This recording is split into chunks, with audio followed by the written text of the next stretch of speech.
We're always worried about what we say online. But what if the real secret isn't what you're saying, but who you're saying it to? Today, we're peeling back the layers on a concept called onion routing. It comes from this incredible 1996 paper that basically rewrote the rules for online anonymity. Think about it. You pop open a private or incognito window, and you feel like you're a ghost, right? Invisible. But here's the thing.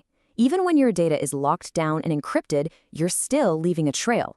Not a trail of what you said, but a very clear trail of who you talked to. And that's the exact problem we're going to get into. All right, here's what we're going to cover. First, we'll look at the internet's big tracking problem.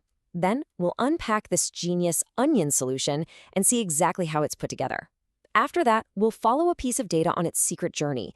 And finally, we'll ask the big question. Is this thing really foolproof? Okay, so let's dive right into the problem. We've all been trained for years to look for that little padlock icon in our browser's address bar. And that lock is super important, don't get me wrong. It means your data, your credit card numbers, your DMs, whatever, is all scrambled up and totally unreadable to anyone snooping. But, and this is a big but, that padlock only tells you part of the story.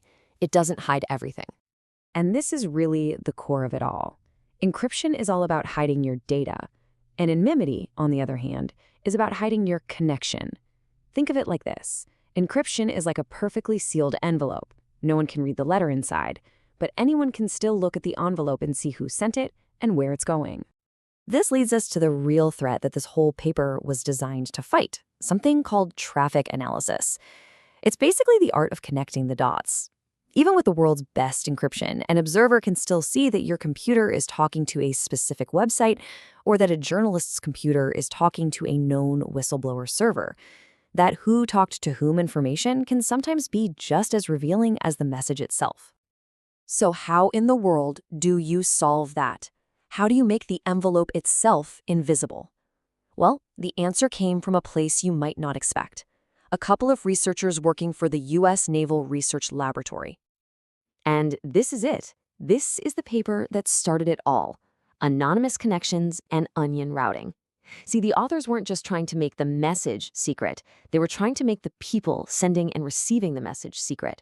A much harder problem. And their big idea? It's just brilliant. It's a metaphor so perfect, it gave the whole system its name. They thought, instead of just one layer of encryption, what if we wrap the connection in multiple layers? Just like an onion. So this is what it looks like, right from their paper. You, the initiator, don't connect straight to the website you want to visit. Oh no. Instead, your connection takes a wild, random path, bouncing between several of these special onion routers. Okay, that's the big picture. But how do you actually build one of these cryptographic onions? How does it get created before your data even leaves your machine? It all happens in a flash, really. First, some software on your computer, a proxy, chooses a random path through that network of onion routers. Then, it builds that special layered onion just for that one specific path. And once it's built, boom, it sends it off to the very first router in the chain. And here's where it gets really clever. Every single layer of that onion holds just two little pieces of information. The address of the next router in the path, and a secret encryption key meant only for that router. And this is key, each layer is encrypted in a way that only its intended router can open it. All right, so our onion is built, it's packaged up, and has been sent to the first stop on its journey. Now let's follow it and see how this whole peeling process actually makes you anonymous. Okay, check this out. This table breaks down the genius of the system perfectly. Look at router number 1, the first stop. It knows the message came from you for sure, but it has absolutely no idea where it's ultimately going. Now look at the final router. It knows the final destination, but has no clue who the original sender was. And all those routers in the middle, they know nothing, just the node before them and the node after. And that, right there, that's how you break the chain. It's like a game of cryptographic hot potato. Each router gets the onion, uses its private key to peel off one layer, its layer, and inside it finds the address for the next hop. So it just forwards the now slightly smaller onion along to the next router in the chain. And this is the whole point. This is the payoff. By spreading out the information like this, no single point in the network has the full picture. No one computer knows both who you are and where you're going. It makes that traffic analysis we talked about basically impossible. So is it perfect? Is this system completely 100% unbreakable? Well, the original authors were not only brilliant, they were also really honest. They knew from day one that they were starting a long-term cat and mouse game. In fact, they pointed out a major potential weakness right there in the original paper.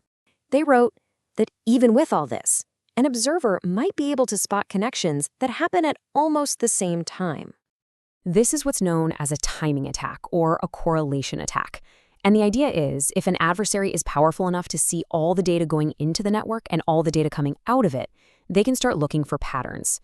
If a packet of data enters from your house and then a few milliseconds later, a packet of the exact same size exits and goes to a specific server, and that happens over and over again, they can start to infer a connection with pretty high confidence. So you might be thinking, okay, this paper's from 1996. Why does it still matter? Well, because this wasn't just some academic theory. This paper laid the literal foundation for the modern privacy tools we have today, most famously the TOR network, which is used by millions of people every single day. And all of this leaves us with a pretty huge question to think about. This technology offers an incredible level of privacy, but it's not perfect, and it has real-world adversaries. So in a world where our data is collected constantly, where it's basically a form of currency, what's the real price of being truly private?